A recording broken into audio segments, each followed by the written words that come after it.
Have you been to Express lately? People can't get enough of their clothes. They're like instant confidence boosters. The jeans come in a temp control fabric that keeps you comfortable no matter the weather. And the t-shirts, hands down, they'll feel like they're made of the softest fabric you've ever worn. And get this, the suits have stretch and look sharp. Like, what? How do they do that? Everyone's raving about the newest looks from Express. Just check out the 5-star reviews. See for yourself and shop the latest at express.com and in stores. Your AC works overtime all summer, so be sure to replace your old air filters with new Filtry air filters. They recommend updating HVAC filters at least every 3 months all year round. So order your Filtry air filters today at Filtry.com. Let's clear the air. Getting back down somewhere near the trailhead, jumping in for my daily bath in a creek or stream, usually before I got back to my van, just so I could be, I always told myself, 1 or 2 minutes of pain in cold water is worth it for 24 hours of cleanliness. So.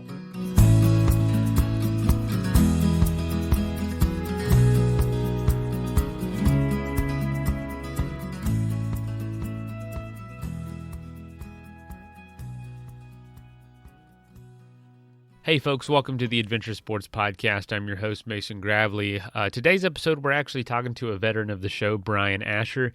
He was on the episode 634 talking about how he has traveled to every country in the world. I definitely encourage you to check that out, and that's in the show notes if you want a quick link to that, because he works as a teacher throughout the year. So he teaches at the high school he actually graduated from, goes out in the summers and on breaks, or takes a year off of teaching and travels the world and comes back and brings all that knowledge, all that experience to the classroom. I absolutely love that. And another cool thing is during the pandemic, he decided to go to Mexico, where he had a little bit more wiggle room with budget and had some time, of course, like we all did. And he traveled to all 32 states within Mexico, including a couple countries in Central America. And of course, he did it safely. Of course, he did it in a very interesting way, very cool way. But Brian is one of those people who's making it happen. And by the way, he was teaching the whole time too. He would teach during the day and explore when he got off work and on the weekends, just making it happen. So if you're out there and you're saying, I don't think I can make my adventures happen, well, I guarantee there's a way that you could if you start saying, instead of, I can't do this, how can I make this happen? How can I fit this into my life? How can I make this work for my budget? I would say reach out to Brian. He's been able to figure it out. I'm always inspired when we talk to him, so I'm excited to get into this episode. But before we jump in, I did want to take a minute to draw your attention to a podcast that I think you might enjoy. When it comes to traveling, one thing you have to do is get places, and a great resource for that is Expedia. The show Out Travel the System is brought to us by Expedia, and it's a show that's all about inspiring you and to inform you about how to travel smarter, stories of travel. It could be in anything from building a bucket list out to how to take concrete steps to make your next trip a reality. And it does a great job of finding people who are incredibly passionate about travel, including folks like Brian who want to travel to every country in the world, or giving voices to people who are in the destinations that we often go just to hear what their point of views are. So if you don't mind, I'd love if you took a moment to pull up that show, subscribe, download a couple podcast episodes for later, and give it a listen.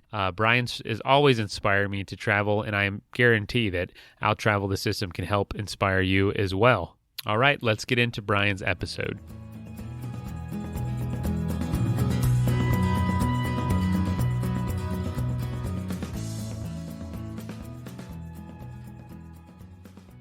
Brian, welcome to the show. Thanks, Mason. Thanks for having me back. I appreciate it. Yes, and thank you for joining us from your classroom. That is dedication. That is efficient use of your time as well. Yeah, I saw the sign-up spots, and they were all in the middle of the day. And I'm like, what day can I bring my lunch and be here from 11 to 12:20 and do 3 classes before and 3 after and be on the podcast here during my lunch break. So glad to work it out. Yeah. And now, are you at the same school you were the last time we talked? Yeah. I've been at Rio Americano High School here in Sacramento, where I graduated from, actually, just a few years now, a little ways back. And I'm teaching with former colleagues of mine who I still call Mr. Blenner or Mr. Casazza, and now they're call me by my first name. So I'm at the same high school I graduated from, and here in Sacramento, California. Oh my gosh, Brian, I got to ask, because I'm I often go back home or back to where I'm from, grew up, and, that can be so, not frowned upon, but it's, there's a lot of our generation that is not doing that at all. For you, how wild is it? I might have asked you this the first time, but to go back home, having seen all this, do you constantly see home through new lenses, or how do you process that difference? It's kind of a reverse culture shock every time I come home from being abroad. And I mean, the most staggering example was when I took the school year off 2 years ago and went to exactly 100 countries in that self-created sabbatical year, and then came home and felt completely like a fish out of water, completely I like can't a even foreigner in my own imagine. country and own state and own school, and coming back to the same classroom, where I had the year before or 2 years before was weird, very weird, awkward. Didn't like it at first, but you come back with new eyes, and clearly you are grateful for the things that you have here.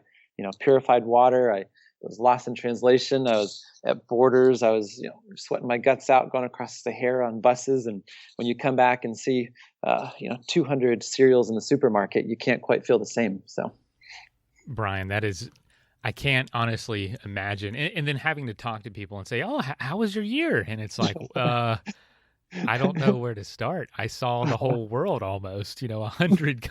You're almost like an astronaut that went and walked on the moon and came back home and like went to the same restaurant 3 weeks later. It's like, I don't even know what to tell you. It was just, it's what life is. That's incredible. I find that the most incredible aspect of what you do. It's amazing the kind of the contrast between remote villages in West Africa to suburban life in Sacramento, California. It could not be more different, and there's blessings and good things about both sides, and I try to take the positives and incorporate that into my life and in my classes I teach as well. Now, so that year you voluntarily took off and did that. Last year, you pretty much a calendar year from now. That wasn't voluntary. We all know what happened, the pandemic. And for you, a world traveler, what went through your mind initially, and how did you start processing the reality of what was going on? Sure, I remember it really well. A year ago, March here, having a basically standing round of applause from about 36 freshmen in my Spanish 1 class. And they were like, "Woohoo, long spring break," and little did we know we'd be out for 12 months, and that they would be desperately missing their friends probably a month or two later. So that being said, obviously the last 2 months of the last year were online, and I decided to sell my Camry and buy a Toyota Sienna minivan, and said, if I need to be distant from people, I'm going to do it in some of the most beautiful places in the western part of the U.S. And so I think I summited about 80 or 90 peaks and went all over the national parks in Washington and Oregon and Montana, Wyoming, Tetons, Wind River Range, North Cascades. I was everywhere all summer and was still enjoying the quote unquote van life, even though it was the teacher budget version of van life. There's no $50,000 Sprinter vans involved. It was a 2004 Toyota Sienna, so with a $50 effort of a sleeping platform we put in the back, and 1 or 2 nights with my next door neighbor, and came back in August, grabbed my textbooks, 4 collared shirts, and headed back out on the road to teach remotely from tiny houses of friends in Salt Lake to wherever I could find Wi-Fi along the way, and would basically be connected online from my school hours, of which were 9 to 3 this year instead of 8 to 3 when we were remote, and then would buzz back out and sleep in the van or summit a 14er in the afternoon and come back in and do it again the next day. That's an episode in itself. Good gracious, that is awesome. Now, let me ask you this. I didn't realize you were in a minivan. I've never van lifed. I have a truck and I just sleep in the back, or I camp most of the time. I can usually, and I had a topper where I would just lay in the back. That was super simple. My new truck does not have a topper and I need one. But anyway, I've always thought a minivan would make a great camper van because it's fuel efficient. There's so much room. You can take the seats out, and it's, like you said, like a tenth of the price of these Sprinter vans. Did it work for you for those reasons? It was incredible. I absolutely loved it. It was my budget test run of how van life would be. and basically, bought it for 6 or 7,000. I sold my Camry for 6 or 7,000, so it's a straight swap, 50 $50. And maybe one night later, after some Home Depot and work with my neighbor, had a platform that folded up, was elevated for room for gear underneath it, and put a mattress on top, and was good to go. Had room for the cooler, room for a bike, room for all my teaching stuff, hiking, outdoor gear, and didn't call attention to people. It's not big. It doesn't get 8 miles a gallon, and absolutely loved it. If I sold it tomorrow after 13, 14 months of having it, I would be so satisfied. And that I get a couple looks from students when I drive into campus now with the minivan are the least of my concerns. So I think it's just the stigma of a minivan. You know what I mean? Yeah. It's my wife refuses to get one, even though we have a couple kids now. But I am like, I'm getting one for me just because it hauls everything I'll ever need. You can fit a decent amount of lumber in there, and they're so inexpensive compared to these Sprinter vans that are, like you said, get 8 miles a gallon or draw so much attention to them. You can just fly under the radar, and for so much less expense. I think it's a great idea. That's totally my style and totally the style of the Adventure Sports Podcast. But so you took this van into Mexico, to every state of Mexico, and people don't realize, Mexico is the official name of Mexico is the United Mexican States, similar to the United States, meaning there's a lot of different states within it, 32 that you mentioned. Were you aware of this beforehand, and when did that idea come about during the pandemic? Sure. I'll just clarify just one thing too, that the land border has actually been closed the whole time for the pandemic. And so the van life was June, July, August, and then the fall I was teaching. Then I had to come back home. And November, when I got snowed on in Yosemite, that was like, all right, about the last I can handle here. If it's getting a little cold in the van, and I flew down with friends that were here in the U.S. that were climbing, that are actually planning an expedition for Denali. And I took the same flight with them down to Puebla, Mexico, down to Mexico City, because the land border was closed. I would have drove, but I had to fly, and so I flew down to Mexico City and then went down to Puebla. Imagined I would stay for a couple of weeks, and ended up staying for the entire rest of the time I was teaching remote, which was the next 4 months in Puebla, kind of based out of Puebla, and then had visited already about 25 of the 32 states in Mexico. When I lived in Mexico before, I lived there twice before, and so I got to finish the one of my goals in life was to visit all 50 states and all 32 states in Mexico, and so I got to visit those last 7. And then actually went to about 15 or 20 other ones for the second, third, or fourth time, and have loved not just going to places. As I asked my students, who's been somewhere in Mexico besides Baja, Vallarta, Cancun, Acapulco? And usually most hands go down, and I avoid those places like a plague and enjoy going to places that are more local and more off the radar for foreigners, and that prices are 5 times cheaper than a Airbnb in Cabo or Vallarta would be. And I love it. I speak Spanish. I teach Spanish. So Mexico is a second home for me. So cool.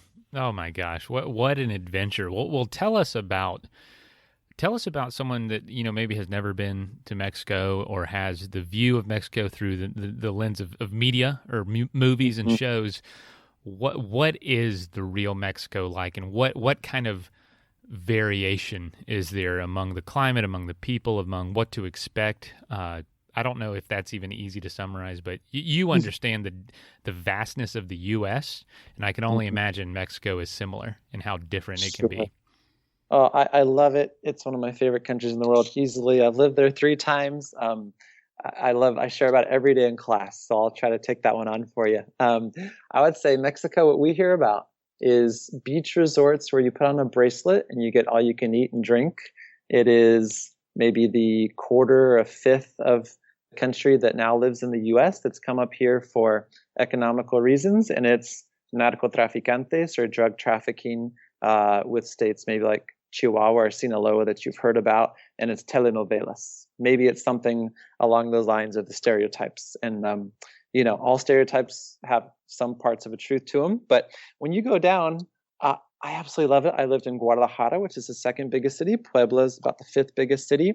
And number one, the people are absolutely fabulous. Absolutely some of the friendliest people I've ever been among. They value relationships and helping you and laughing and family slightly more than a lot of economies and countries are maybe geared into getting things done, money, doing my job, going home, closing my door, locking my door, watching TV on a flat screen TV. There's just such a sense of community when you're there.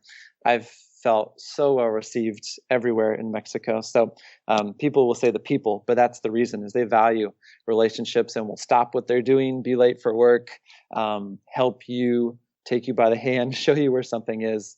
Number one, people are absolutely fantastic. Number two, for me, the country is so varied. It's so varied. You have the north, kind of the deserty, maybe the more isolated beaches in Baja California. You've got the heart of Mexico where there are these magical towns. They're called pueblos mágicos. They're all over the country, but the heart of Mexico has a ton. I think I've visited maybe 50 of the 150 or so magical towns. They're these little pueblos that are just a joy to walk around with, often cobblestone streets.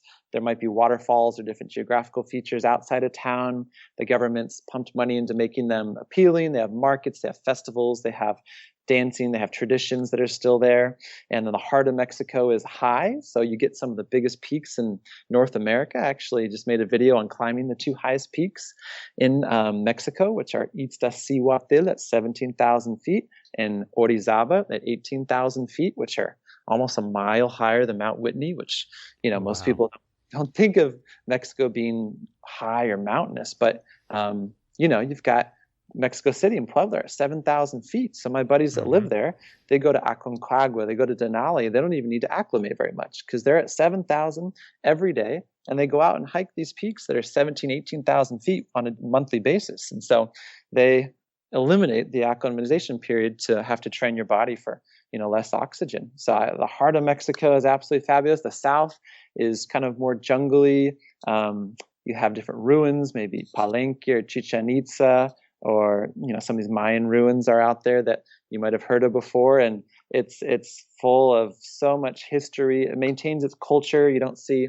box stores nearly as much as you do in the U.S. When you're there, I walked out from my friends' places and had 30 options for lunch, for street food for $2 to $4 every day. You can get a place for $200 a month if you want to stay there in a non-touristy area like where I was in Puebla. I absolutely love the country. It's as short as flying for me to fly to your house in Florida. That's going to get me everywhere in the country of Mexico. It's not far, and it's not that expensive to get to. And the culture and the music, the people, the food, I love it. I absolutely love it when I'm down there. I just tell my students and people that ask me on a daily basis, like, where would you recommend going to Mexico? And I mean, put out a name like Oaxaca in southern Mexico is incredible. Guanajuato with these streets that go in and out of kind of this university town with all these tunnels. San Cristobal de las Casas in southern Mexico has these amazing churches. I mean, Guadalajara is the home of mariachi and tequila and a lot of the most like kind of traditional Mexican things. Mexico City is one of the biggest cities in the world, all kinds of culture and museums. I mean, there's a lot you can do away from the beaches. That's what I always try to remind people.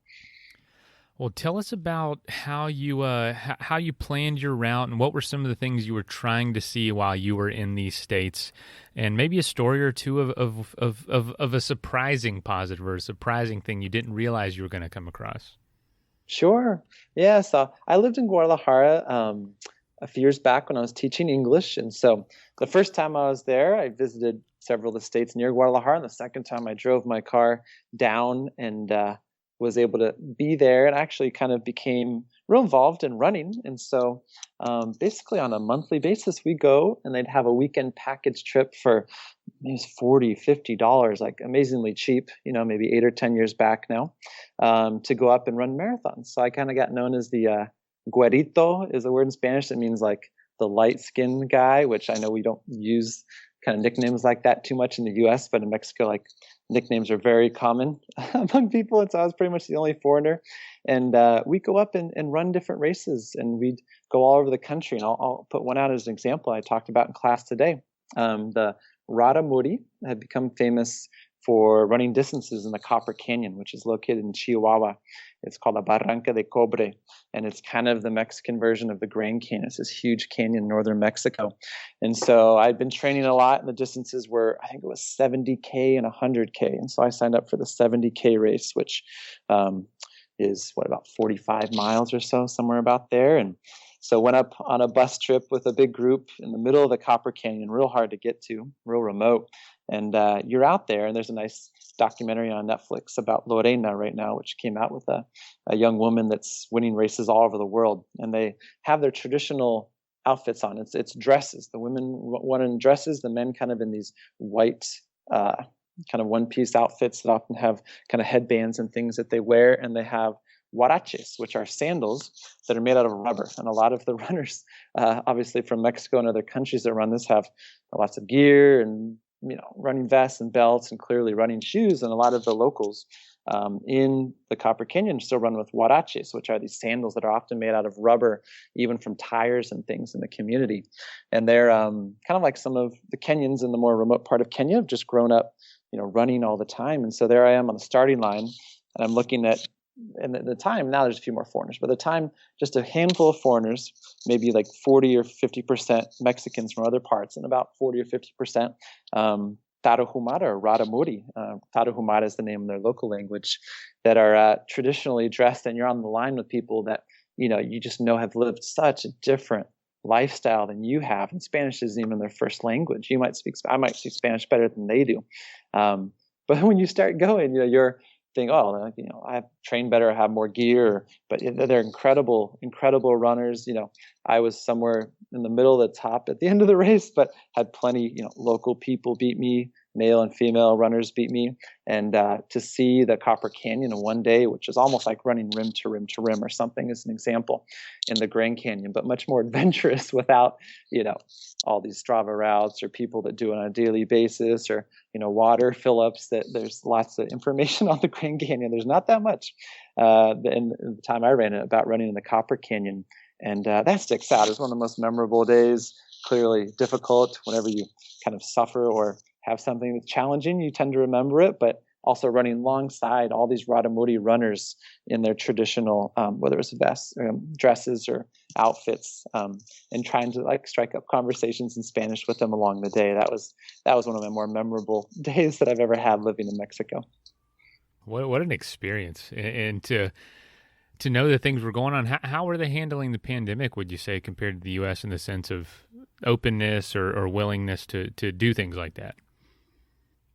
So as far as Mexico to travel with the pandemic, it is one of the easiest countries to get into right now in the whole world, which has been very convenient for me, being down there a lot this last year. And lots of countries have negative tests or are completely closed off. Mexico's basically welcomed visitors with open arms the entire last year. And as far as getting to see people, there's all different levels of kind of how comfortable people are. They're definitely behind the U.S. on vaccinating people right now. For example, my friends have come up to the U.S., some of them, and even done their vaccinations here, because it would still be another 10 months or a year to get vaccinated there.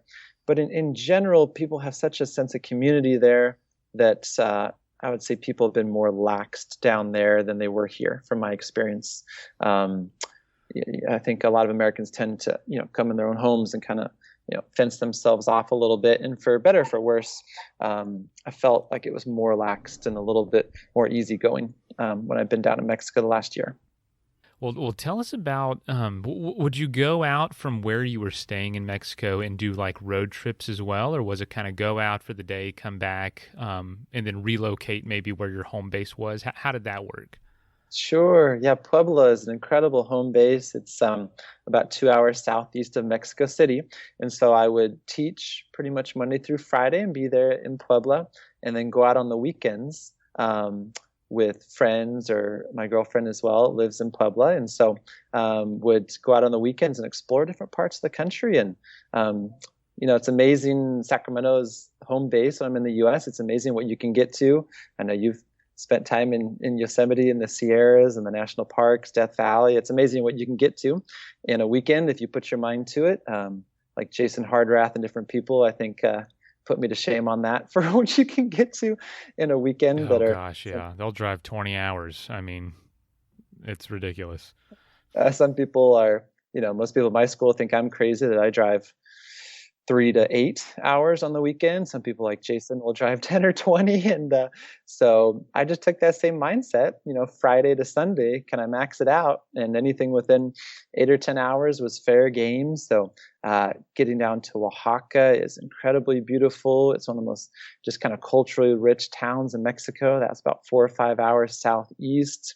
Going up to an area called San Luis Potosí is a state that's not super famous, but has a really pretty area with just 10 or 12 of the biggest waterfalls in the whole country.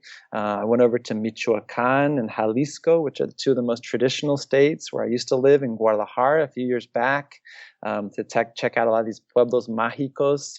I think you had a podcast visitor on talking about the migration, right, of the monarch butterflies? Yes, Benjamin Jordan recently, he flew from the Mexican border to the Canadian border, pretty much via the Rocky Mountains, but essentially the path of the monarchs. Yes. Yeah. So I listened to your episode, and that was, by the way, I always download, and when I'm running or driving on these road trips, it's fun to be inspired, especially if I'm on my own. Have some Adventure Sports podcast episodes downloaded are always nice to have. So thank awesome. you for having different guests on. It's one of my favorite things to listen to. So thanks for producing those. I remember hearing the one about the monarch butterflies, and I was like, oh, if I'm on again with Mason, I'll have to mention this. So I drove up with my girlfriend, and we drove, it was about 8 hours, maybe 7 or 8 hours, and then drove up to see the monarchs while they were still there in this little town in Michoacan, and they have a reserve there where they are everywhere. So when I was hearing the podcast about him following the flight of the monarchs, I got to see where they spend their winter, and have always wanted to do it. And this was the year to be able to check it out since I was down there. So we saw, I think it's about 150 million monarchs often that come down and nestle in the trees there, and they can cover the bark and the branches and everything that where you can't even barely see the tree when it's cold. They're staying on the tree. And luckily, the day that we were there in the reserve, it was fairly warm, and it was getting close to when they were going to start migrating north, and they were flying, and they were everywhere. It felt like you were in a movie. It felt like you were in an animated dream world, because when we got up to this certain area there, it's about 10,000 feet. It's pretty high up in the hills outside of this little town in Michoacan, and all of a sudden you're among millions of butterflies. They're just fluttering around, and it felt like I was dreaming. It was hard to compare to reality in real life, but it was incredible to see them there in kind of their home wintering spot, and just millions and millions of them there in Michoacan, high up in the hills. Let's take a quick message break and hear from the folks that help make this show possible. If you've ever been a renter, you know it's stressful to find a place with everything you love and nothing you don't. But did you know Zillow does rentals? It makes the search so easy. They have filters for pretty much everything, so you can find that place that's in your budget, but also isn't a shoebox. Or a place that's close to your parents, but far enough they have to call first. Plus, it's easy to apply, request tours, and pay rent in the app. Head to ZillowRentals.com and find your sweet spot. That is plenty of that for now. Let's get back into the episode. That is awesome. I mean, I can't even imagine what that actually is like in person, And so was it busy? Was that a popular thing? Or did y'all have kind of it, not to yourselves, but was it as busy as you expected? I expected it to be even more busy. I was amazed that it was maybe a 2-mile hike up from the parking lot. The entrance fee was, like a lot of things in Mexico are, if you're not at a beach, very reasonable. I think it was 60 pesos or 60 pesos, or about $3 to get into the reserve. And we hiked up 2 miles, and then after, your 40-minute hike or so, you're up there, and there were maybe 50 to 100 people there during like the 2 hours that we were with all the butterflies. So in my mind, that's not a lot of people at all for one of the more interesting migrations and kind of, like natural phenomenons in the world to have. I mean, you could easily find a place where you could sit there and enjoy it on your own and not really feel like you were around other people. So I was amazed at how few people that were there on a beautiful Saturday weekend day in early March here, which was kind of ideal peak season before they started flying north. That is awesome. I'm sure it was hard every day to teach without just talking about everything you were experiencing. just that's it. That's all you're going to share, just because you saw so much. How did you find balancing work and teaching all that? What did that look like? How much time did that allow you to explore? Sure. Yeah, when I was in my van in the fall, I would make a point, especially because I was often on mountain time, and class started at 9 a.m. So that meant 10 a.m. If I was mountain time, 9 a.m. here in California. I would get my stuff done in the morning because maybe I could have more time to do. I think I did maybe 30 14ers when I was out there in Colorado while teaching full time this fall. Gosh, geez, So, 30. and actually, this summer finished up my last few to have summited all 54, 58, depending on what list you use, of the 14ers. So I finished that goal in the summer and then went back and did about 30 of them in the fall while staying in my van outside of Buena Vista, Colorado, where I worked for 3 summers as a backpacking guide and would go in and teach at a friend's art studio during the day, and then would go back out in Peak Mountains in the afternoon. So that was one example. I was there with my friend Dave for about 3 weeks teaching in his art studio, nice enough to let me use it during the day. He'd have clients and people come in and do pottery and things in the evenings. And by that time, I'd be running off of a summit there in one of the 14ers that are close by. Maybe it was Elbert or Massive or La Plata or Huron, or there's a lot right near Buena Vista, Yale, Harvard, like the collegiate peaks are right there. So I would work hard in the morning and then, get through all my classes. And then when 3 o'clock or 4 o'clock hit, if I was on mountain time, would have some kind of adventure planned pretty much every day. Every once in a while, a day off, but I don't know. I was too excited, too high on life, like I guess a lot of your guests probably are, to want to take time off when I could be called back into class any month, is kind of how I looked at it. So I would, for example, be teaching in the studio, ready to go, changing clothes, on my way out to the trailhead at the Denny Creek trailhead for Mount Yale, for example, which is right outside of Buena Vista. And, I'd drive up at 4:30, I'd be there, I'd be power hiking it up, and I'd be I'll be up there for sunset, taking in the views at sunset, and then I'd be trail running down in the dark with a headlamp, getting back down somewhere near the trailhead, jumping in for my daily bath in a creek or stream, usually before I got back to my van, just so I could be, I always told myself, 1 or 2 minutes of pain in cold water is worth it for 24 hours of cleanliness. So would jump somewhere into some kind of water source and then camp out in the national forest or somewhere where I could, and come back in and teach at Dave's pottery studio, for example, the next day, and repeated that for basically 20 or 30 days in Colorado to get up to about 25 or 30 of the 14ers, not for the first time, but this time for the second time around. Just squeezing the marrow out of life is what you're doing, making the absolute most of a bad situation in a lot of ways. You see opportunity in it, sounds like. Yeah, I saw, let's say, the other 100 staff at my school, and there's 1 or 2 that I kind of knew were outdoor people or doing a little bit of this, and just kind of pictured sitting at home isolated in the apartment that I share here in Sacramento, or I pictured being out and being some of the most beautiful places and recording it and having the chance to maybe make some videos to upload for YouTube and use in my classes. And, I teach high school Spanish, but they know that I talk about the outdoors and a healthy lifestyle. And, I got 2,000 students at my high school, 160 of them walk through my class or connect to Zoom every day. And if I can, help to have them realize how much the outdoors and travel has given me a breath of fresh air, helped me through depression and hardship after losing my dad and my brother within a year, and how it's really given me a new fire for life when I was at my lowest. If I can help a few of them that have been, depressed this year or struggling, and a lot of them have been, by being isolated so long, if I could, spark an interest, inspire a few of them, that's worth it for me. So I've been trying to live it, not just talk about it. Oh, that's very very admirable and very true that the outdoors are healing. I was just walking through the woods here in Florida just last weekend, and it was just so you can feel it. You can feel it yourself, just being. It sounds dramatic, but being healed in a way, or being fulfilled, filled with joy, filled with contentment and just peace. And it's some people, many people, unfortunately, don't even know that sensation, don't have that thing, and don't realize nature and being outdoors and away from screens can do that for us.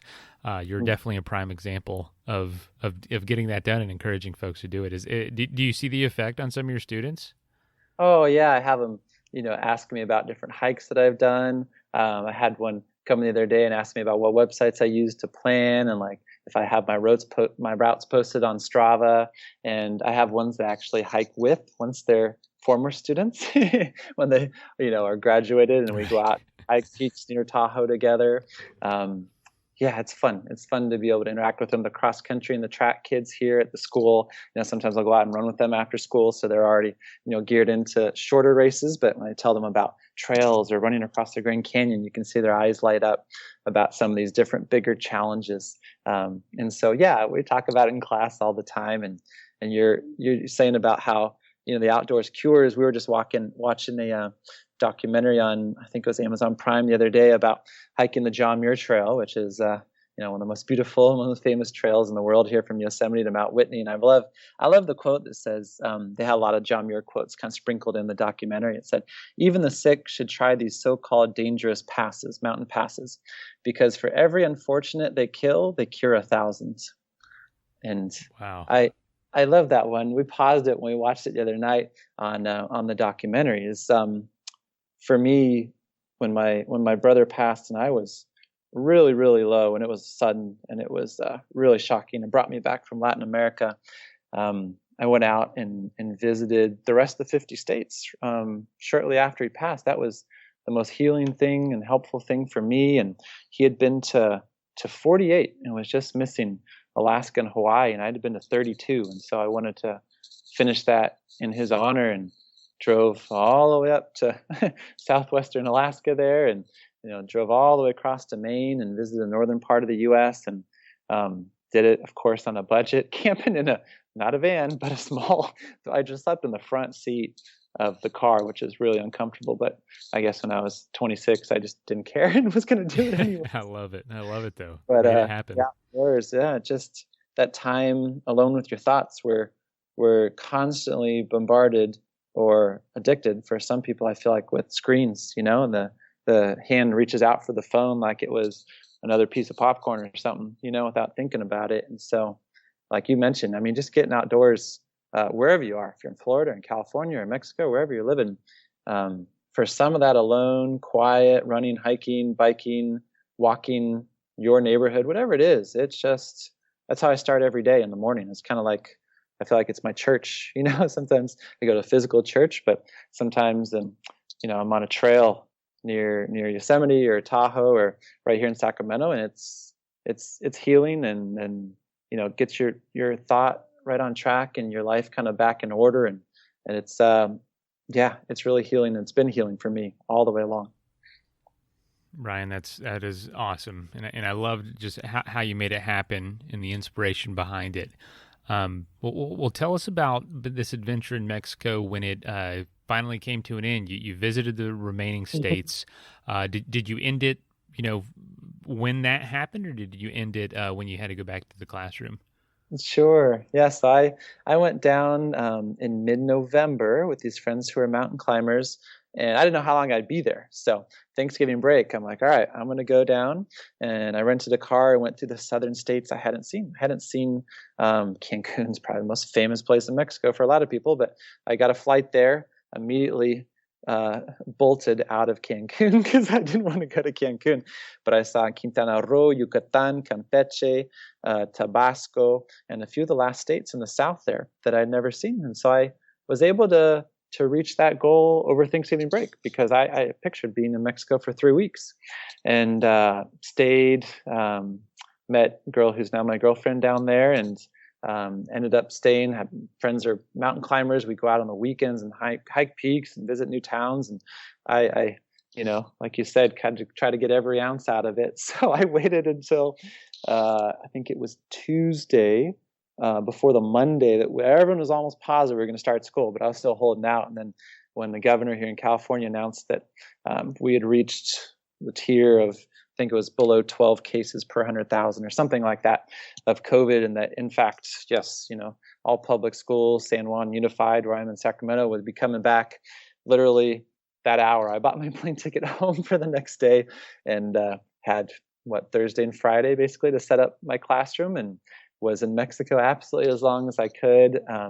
Loved it down there, and was sad to leave the freedom and flexibility, online teaching and friends and everything from down there, but also happy, as I think any teacher would tell you, we don't sign up to talk to black boxes on Zoom. We sign up to be teachers to have an impact on young people and inspire them, and face-to-face in the classroom, even with masks on, is supremely more effective than asking people to please volunteer on Zoom when you're not sure if they're even there. So I've enjoyed the getting to know my kids. The last 2 months has been, or a month and a half or so, has been really nice.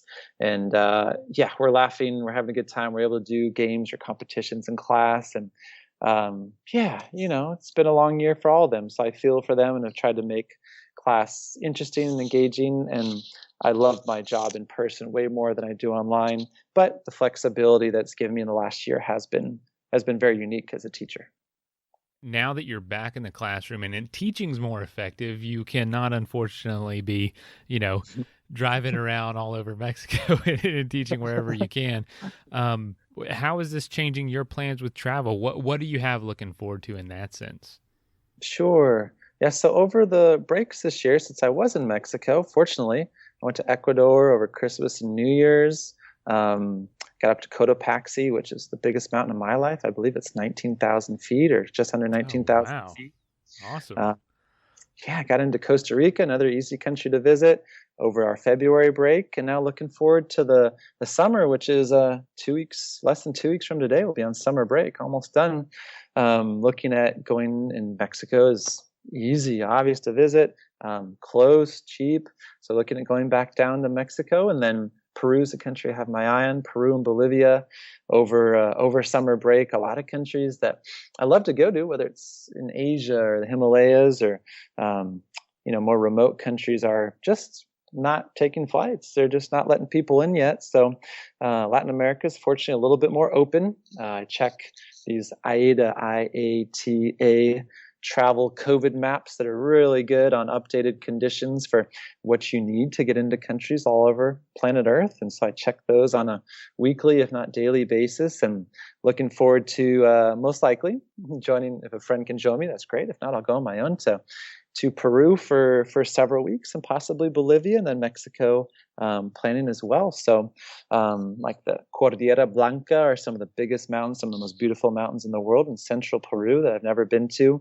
Cusco and Machu Picchu and Lake Titicaca are more famous, but if I have a friend coming, we might go down that way, even though I've been there once before. And then Bolivia with the Uyuni salt flats, the kind of these really unusual, enormous salt flats where Instagram loves to have people that take their pictures of a toy dinosaur in front of them or something eating them. It's easy to make these optical illusions out there. And Bolivia's got a really cool capital city of La Paz, which is the highest capital in the world. I think it's right around 10,000 feet, with different summits that you can get to that are really high, right outside of La Paz. So if I can speak Spanish, be in a country that's fairly inexpensive, hike, get in without too many serious complications, and just take a negative COVID test, have someone join me, that checks a lot of boxes. So I'll probably be in Latin America for the majority, or at least half the summer, I would imagine.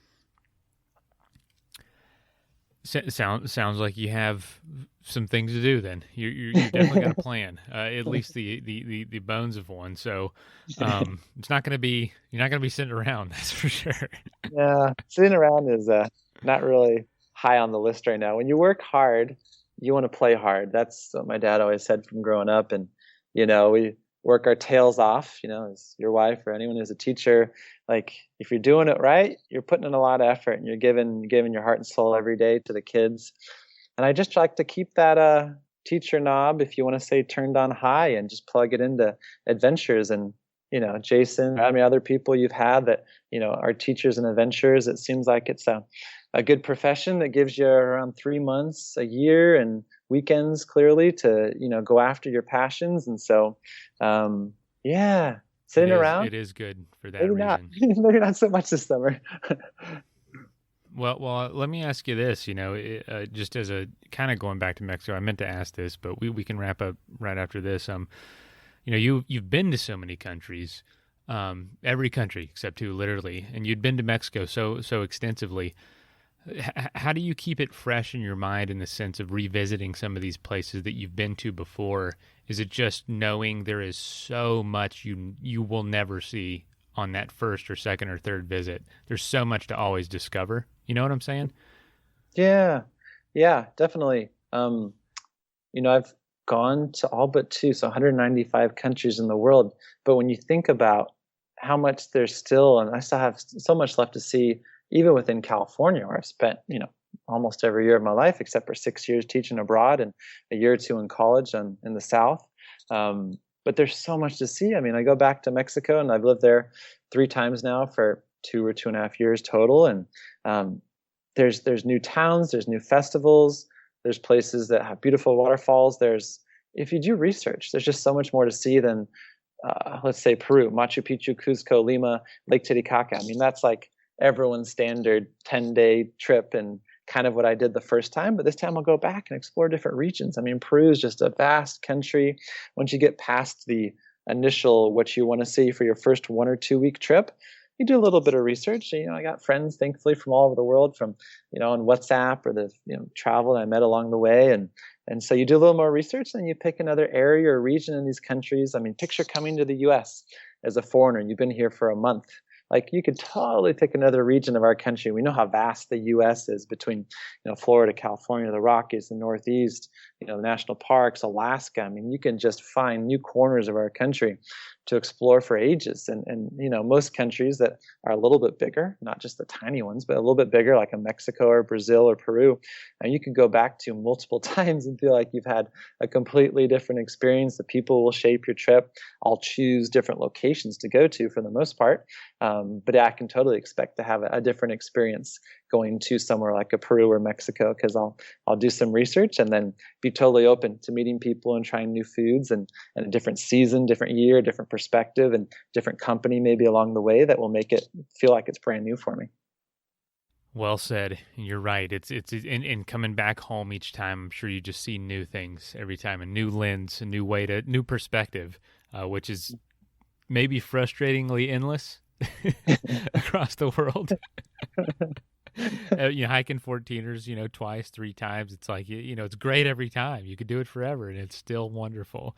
It's the beauty and the challenge you have as someone that explores the world. But, well, Brian, was there anything else you wanted to share? Is there anywhere people can follow you, reach out to you, if you're open to that?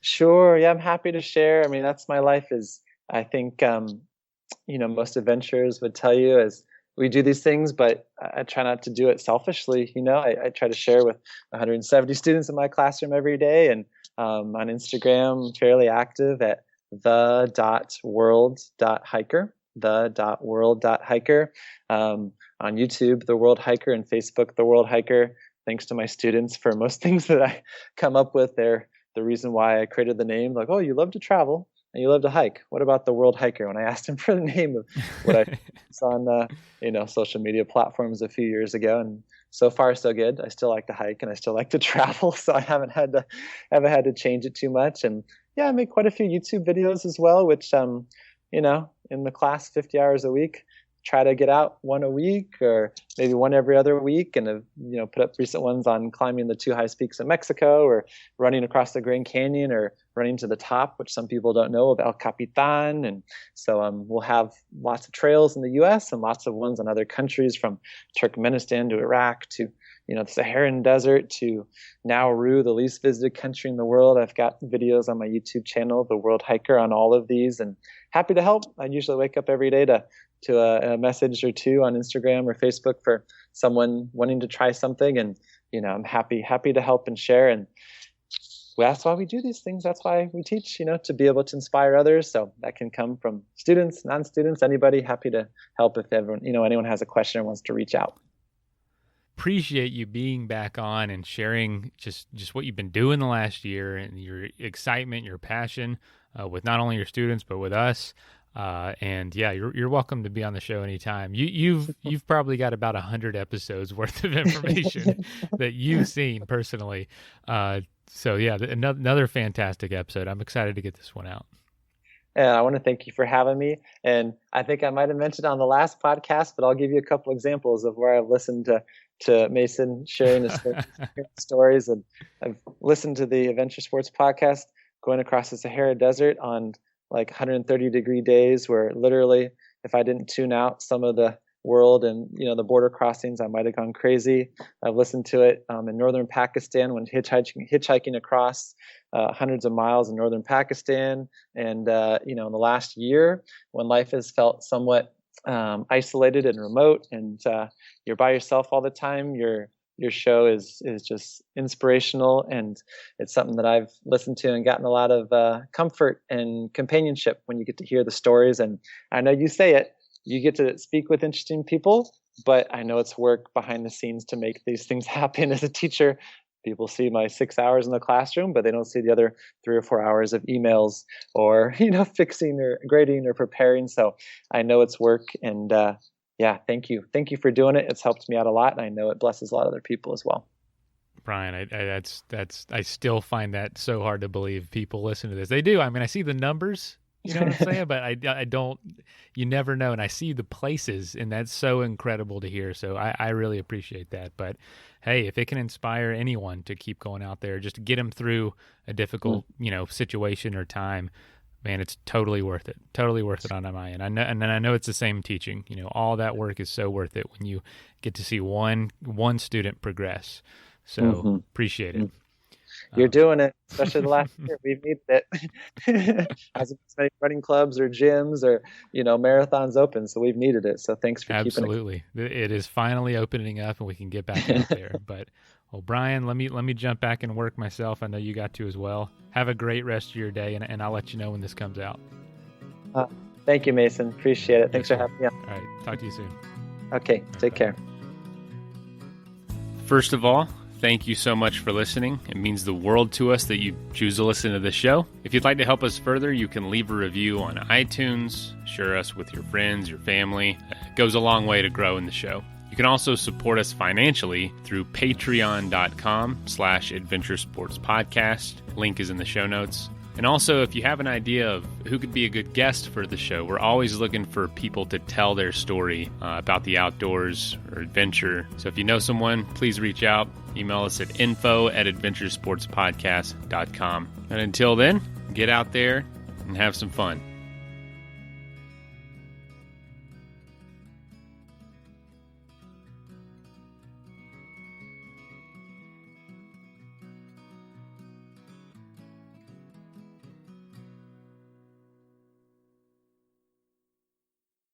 Have you been to Express lately? People can't get enough of their clothes. They're like instant confidence boosters. The jeans come in a temp control fabric that keeps you comfortable no matter the weather.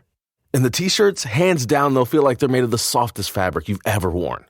And get this, the suits have stretch and look sharp. Like, what? How do they do that? Everyone's raving about the newest looks from Express. Just check out the 5-star reviews. See for yourself and shop the latest at express.com and in stores. If you've been a renter, you know it's stressful to find the perfect place. But Zillow Rentals make it easy. They have filters for pretty much everything, so you can find a rental that's big enough for entertaining your friends, but small enough they won't crash all weekend. Find your sweet spot on ZillowRentals.com.